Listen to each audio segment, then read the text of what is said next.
This is arguably the most anticipated offering from BMW since its debut in Frankfurt in 2009. A design which really presents itself more so as an exercise in human ingenuity than the most desired plug-in sports car in the world.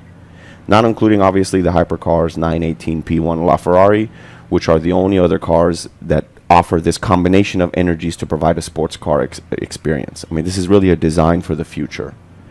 The overall design itself with BMW's layering principles exposes new opportunities for designers to shape a car silhouette. For example, this is the first time we see disconnected floating body panels, which are just one piece of a total set of aerodynamic elements, all of which are inspired by nature and inspired directly by the shape of a droplet of water. This is just magnificent to see in person. And I mean, this car is chock full of very clever design solutions everywhere from form to function. And it's really fascinating to see the level of detail in focused areas like the headlights. This is presented with an LED headlight setup, but as we understand it, in Europe you can actually order a laser headlight option. We like the fact that when the turn signal is operating, the daytime LED accent lamps remain on. In some other cars, you'll notice that the daytime LEDs turn off so that the turn signal, so you can see the difference. But in this car, everything remains on, which is fantastic. To give you an idea of just how efficient this car is, the drag coefficient is just 0.26. So following this efficient thought process, the i8 is equipped with hinged scissor doors, which are actually very useful in practice. They're very easy to open, very easy to close, and the large openings make entering and exiting the vehicle as comfortable as one would imagine a BMW to be. One element we see throughout the i8 are the eye-inspired blue accent rings and finishes. This car has it below the door sill, but it's on the kidney grills and some logos throughout, and you'll see this echoed in the interior as well.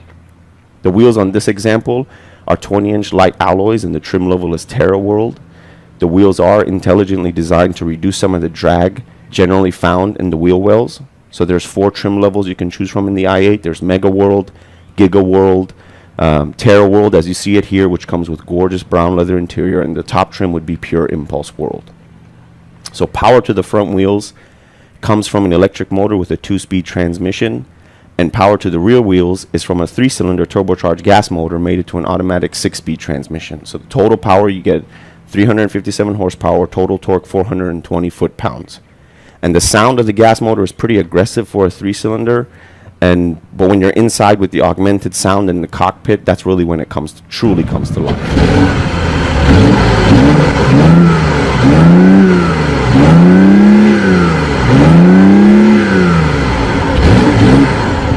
So it's interesting to note that the carbon fiber in this car does not look like the traditional carbon fiber you would come to expect. It doesn't have that traditional weave everyone is familiar with when they think about carbon fiber. Because of a new manufacturing process, BMW has managed to actually reduce the cost of mass producing carbon fiber. And as an added interesting note, the carbon fiber material used in the i8 is made in the USA at a facility which only uses hydropower. So other than all these fantastic features and facts, we're going to go through the interior in detail. Being a new generation BMW, you have the latest touchpad iDrive controller, and the software has additional settings for the efficiency of the electric drive in this i8, and I would imagine all iCars. But we'll drive the car, we'll see what all the drive modes feel like, and we'll see if it lives up to all the anticipation. Before we proceed, we want to take a moment to thank Global Motor Cars of Houston. They have a wide range of inventory they've opened up to us to provide you these reviews. They have newer cars, certified cars, exotic cars, custom cars, classic cars, luxury cars, daily drivers, SUVs. So they have a wide range that can cater to a lot of customers' needs. If you're interested in purchasing a vehicle, or you find any vehicle in our reviews interesting, we ask you contact them at globalmotorcars.com. Here's the new key, flat, very new style design. It strays itself away from the other current BMW keys, which is fantastic. You have metal finishes around that echo the same details inside and out, and we'll look at some of those things that carry through. You have your unlocked lock, your back trunk, which is also where the engine is, but this will give you access to the trunk, and in case you need to locate the car, or your emergency siren here. You do have a valet key that slides out, and that valet key also in the case of an emergency or no batteries can slide in here and unlock the door. But generally it is a keyless start system, but what we'll do is push unlock and open the door. gorgeous scissor doors. So everything is aerodynamically efficient, of course. Weight savings in mind everywhere. Ultra stiff while saving weight. So you have carbon fiber in the door panel, carbon fiber beams with aluminum panels. So the structure in the door is actually carbon. The life module, which sits on top of the drive module, is carbon, the drive module being mostly aluminum. But you get these fantastic exposed carbon lines in the door panel, in the door entryway where you get in, and right here over the sill. And all of it is really fantastically rigid. I mean, when you push on it, it's ultra stiff and it looks gorgeous. These lines almost looks like textile. So the sill does sit pretty high, so you actually get in as if it's like a tub type setup, but they refer to it as the life module. So you get in and pull the handle and shut the door. Again, it is a keyless operated starting system, so once you're inside, you just push start.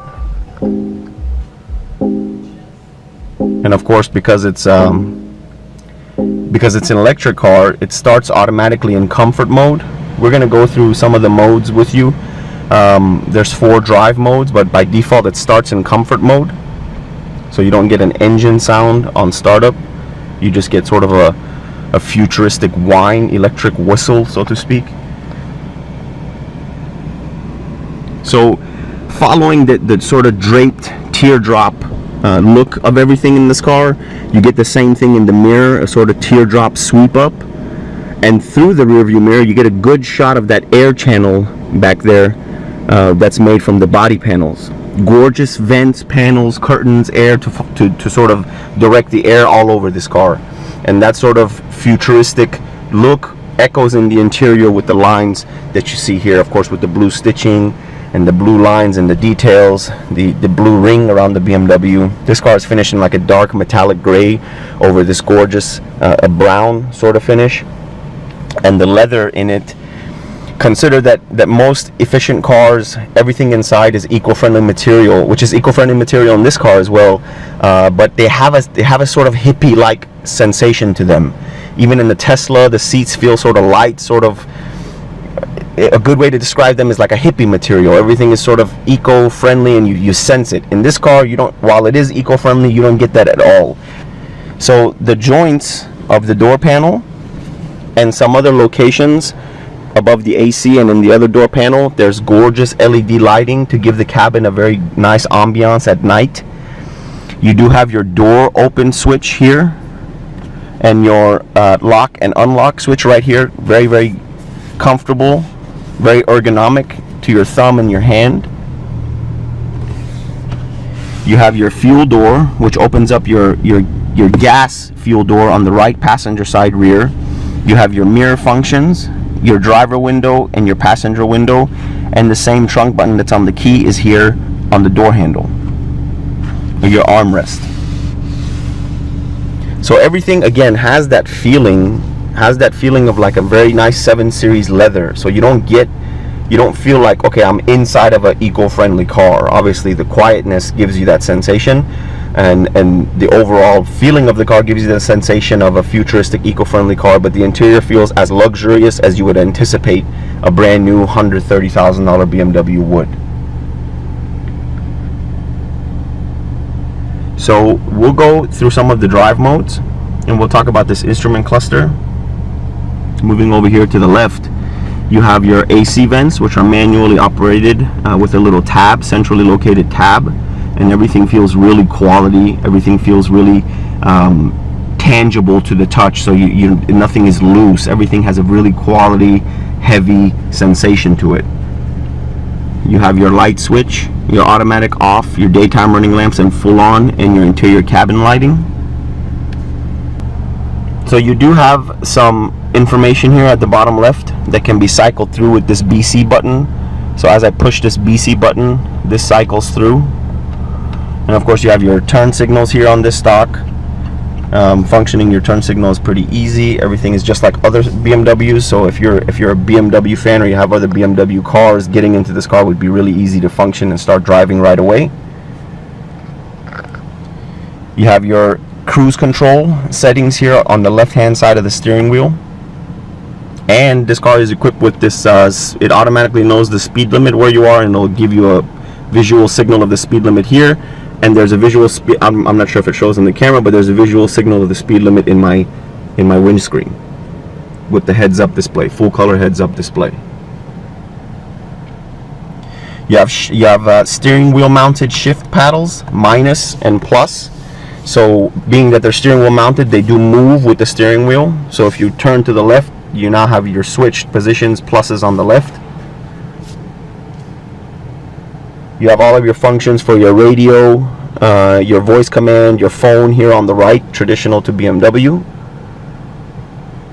Everything else here in the center stack is also traditional to BMW. You have your screen here protruding out of the center with your iDrive controls, which we'll go through. You have your hazard button, your frontal collision, your collision warning systems here, and within this. You have your memory buttons here. They have that soft touch memory assignments, so you can, as my finger slides across, you can see that it's moving, but it's not activating anything until I give it a full press. And you can program everything from addresses, phone numbers, and all kinds of things into the favorites of these buttons up here. Down below those buttons, you have your comfort and temperature for the cabin, your seat warmer, your rear defroster, your temperature for your driver and your passenger, and they can be synced or unsynced. And everything that has to do with the climate controls easily functioned right here. Moving down from that, you have a gorgeous little LED detail around the start button. One of the driving modes that's available in this car is the eDrive. So when you push eDrive, you get, right now the battery isn't charged enough to get full eDrive, but pushing that, you can see that it pulls up the menu saying that you can go up to a certain distance on just electric power, assuming you had enough battery juice. I think on all electric power this can go up to 20 miles or so and up to 75 miles an hour. You have your traction control system, which is integrated into the electric motor mounted on the front axle, and the fuel motor, mid-mounted rear fuel motor that's driving the rear wheels. So the gas portion is rear wheel drive, the electric portion front wheel drive, total all-wheel drive basically when they're going together. You have your comfort, your Eco Pro. By default, car starts in comfort, and when you're in drive you can shift this to the left to get this car into sport. Getting into sport, of course, is full performance, getting all the power from the front motor, the electric motor, and all the power from the gas motor for a full performance sporty driving experience. You have your camera button and your rear parking sensor control. Off to the left here you have electronically activated, deactivated parking brake, and the transmission stock itself is traditional to other BMW cars of this model year. Moving back from that, you have a little storage compartment here, which is kind of odd because it opens up towards you and everything is, you know, facing the passenger, so to speak. But you have your USB here and auxiliary input right here, and will charge, and it'll also integrate it into the radio. You have one single cup holder, and you have a storage compartment here that opens up towards the driver, which would be traditionally where your phone is, and there is 12-volt DC power supply. So the iDrive controller is just like every other BMW. You have down, up, left, right, and rotation and select as your options. You have a dedicated back button, which is fantastic. I always like it in the dedicated back button. And you have an option button that'll take you through further options of whatever sub menu you're in. So you can quick push these buttons up here to go directly to those functions, or you can go straight to them via the turn dial on this iDrive controller. So you go up, rotate down. I can go to multimedia here, or I can go to multimedia here. Similarly with all the other functions you can do so, and the menu as well will take you straight to the main menu here where we are in the center. You do have further settings you can control. I mean, this car is infinitely adjustable. Charging, auto eDrive, everything. There's options for everything to look at, and if it's modifiable, modify. You can modify the heads-up display, the brightness, rotation, location.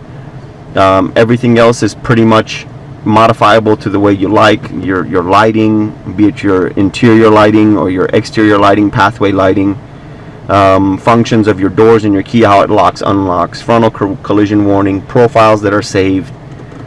So there's a plethora of options in the vehicle settings that you can go into and change. Vehicle info will give you your electronic manual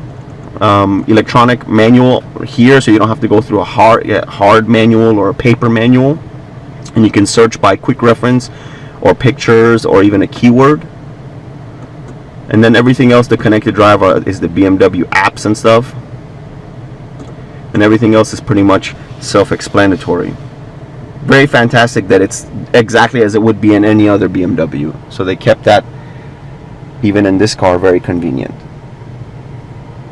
Moving up here to the top stack, you have your home link buttons, you have a manually adjusted mirror, you have your reading lamps for your driver and your passenger, your main cabin lamp, your SOS and assistance button, and your passenger airbag signal to tell you if nobody's in there, it's off.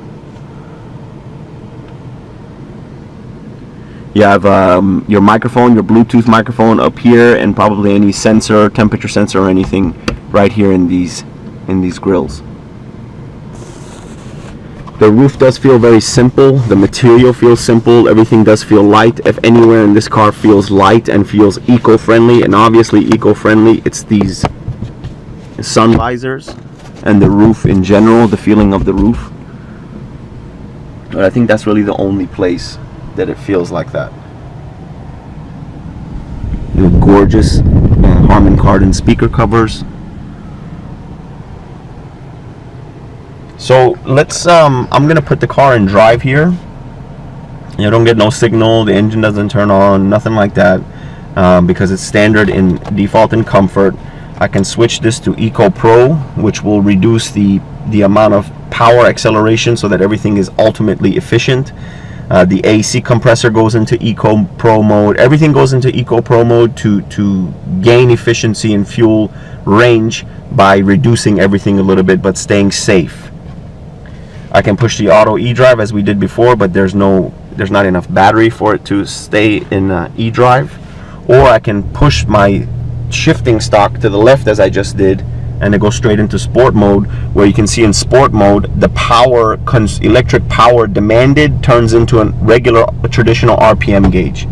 So by default you have this 0 to 100 gauge, which tells you that when you smash the gas you're demanding 100% of the power, and if you let go of the gas you go into regenerative braking, you will go into the charge portion of the gauge.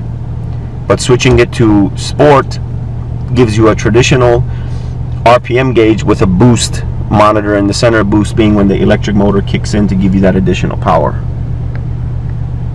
So I can't wait to get to the driving portion to see how all that feels, because this is probably the most exciting car BMW has produced in quite some time. So let's go into the passenger, open the fuel compartment, open the back trunk, and get to the driving portion of the review. So we're going to unlock the car, open the door, open the trunk, open the fuel door. So up on the front fender, the driver's side fender, you have your plug-in for the charging system.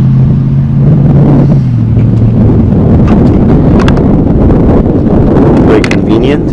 And then on the rear back fender, you have your traditional fuel for the motor in the rear, the fuel motor in the rear.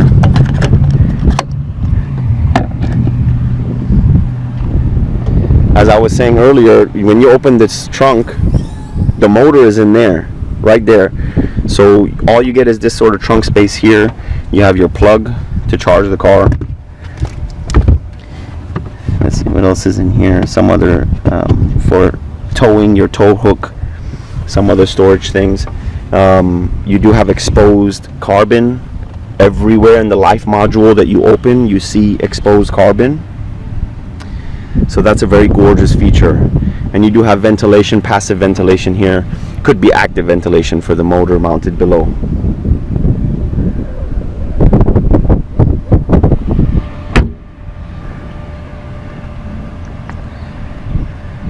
And so now we'll get to the exciting portion, the driving portion. Can't wait to see how this thing sounds and feels on the road. Alrighty folks, so this is the long anticipated BMW i8. Debuted in 2009 in the Frankfurt Auto Show, showing the sort of the future for BMW and what to expect, and I guess the future for car companies across the globe.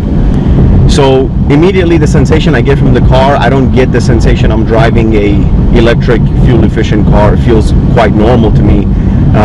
Of course, you start in comfort mode. In comfort mode, you do take advantage of both the gas motor and the electric motor in sort of a balanced manner. You do have 129 horsepower electric motor driving the front axle with 184 foot-pounds of torque, and you have a 228 horsepower turbocharged 3-cylinder driving the rear axle with 236 foot-pounds of torque, for a total of 357 horsepower and about 420 foot-pounds of torque.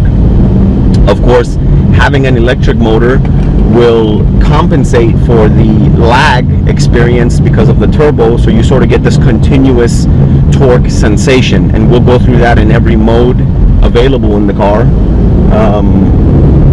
and talk about how it feels in different modes. So in comfort mode right here at this stop sign, we'll give it some gas, I shouldn't say gas, some throttle, and see how it goes. So from a standstill, a little bit of gas, and we're open. So let's switch this into sport, where we're going to get full boost. Wow, hold the RPMs a lot higher. Wow, and it holds gear, so it's not shifting when in overrun, and it's giving charge to my battery when I release the gas. What a spirited car. I mean, the problem with electric cars is if you want to put a lot of juice, you need a lot of battery. A lot of battery means a lot of weight.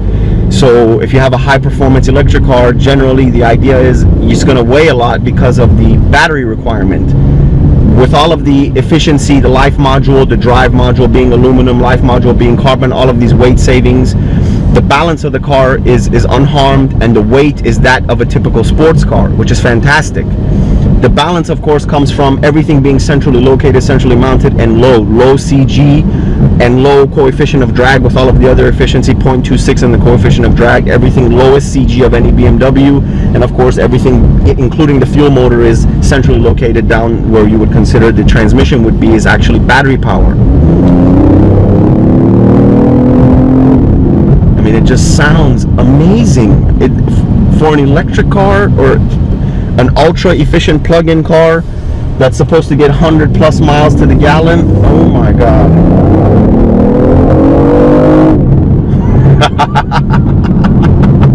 Man, that feels great. 357 instantaneous horsepower, maybe not instantaneous horsepower, but 420 instantaneous foot-pounds of torque, almost damn near instantaneous. I mean, that feels fantastic.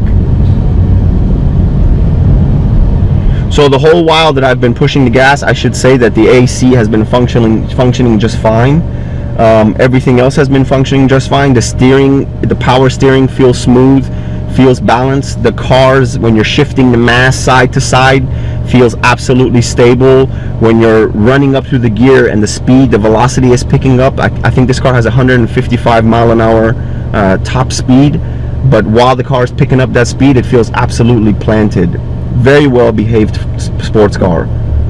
I hesitate to call it a very well behaved plug-in sports car, because it does actually feel and drive like a pure sports car, and the shape of it is a pure sports car. I mean, what a brilliant vehicle by BMW. Honestly, this is truly brilliant. The group of people that got together, the smart minds and brains that came together to create this for BMW, the engineers, their designers, their planners, everybody inside of BMW, their efficiency designers, their aero designers, their electric power, battery power designers, their motor is designed in-house. So it took a lot of brains to get together to make this so seamless and done with so much finesse. So hats off to BMW. Truly an amazing driving experience all around. If I had the money, I would buy this car tomorrow, but unfortunately the demand on this car is so high that I would have to pay a pretty high premium to get this car right now. It's just the way that the world works, that if this was obvious to be a game-changing car, and the industry is responding to it very, very well. So I mean, if this is the first stab at a fuel efficient sports car by BMW, this is their first iteration of what they think it should be, God knows where they're going to go from here. I mean, the only way you're going to get this kind of performance and this sort of technology, balancing plug-in electronics with the gas motor, the only way you're going to get this sort of combination of technologies is with the $1 million plus hypercars, the 918, the McLaren P1, the Ferrari LaFerrari. All these cars have this sort of combination of plug-in and gas motor to make it a truly thoroughbred sports car. Truly amazing. While I try to gather my thoughts here, it's been a fantastic ride, fantastic experience to review this car. It's something that for my life I'll always remember, because this is going to always be a very important car to BMW, like their classic cars, the 507. It's just going to be one of those cars that in history will last and be there for good. So I'm glad you guys watched this review. Let us know what you think. Let us know what you want to see. Comment, subscribe, follow. We're everywhere at Motorcar File. Let us know, and we'll try to get you some more of these exclusive cars in the future. Thanks.